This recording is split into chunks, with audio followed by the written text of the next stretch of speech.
Hey guys, I'm Michelle Taylor from veganbreak.com and I'm back today with another episode. Some of you guys may know that I spent most of this past month in Cleveland, Ohio and just returned home. Now, going to Cleveland after spending several months in the Bay Area was quite a culture shock. The Bay Area, especially Berkeley and San Francisco, is paradise for vegans. There are vegan and vegetarian restaurants throughout the cities and farmers markets that are open 12 months out of the year. But you know what?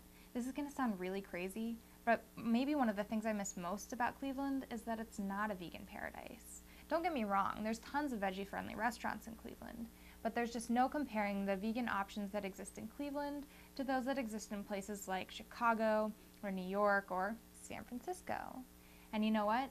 There's something oddly exciting about being in a place where you have to try a little harder to be vegan. That's because when you're not living in a vegan mecca, your actions within the vegan community are amplified.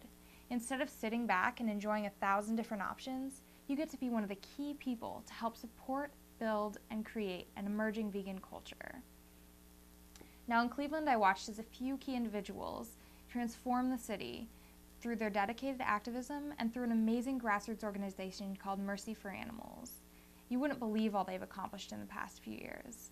Between community leafleting and outreach to restaurant owners and the fellowship you get by accomplishing things with other activists, there's just so much to be said for living in a community that needs more and better vegan options. There's no room for complacency because if you don't act to create a vegan community, one simply won't develop.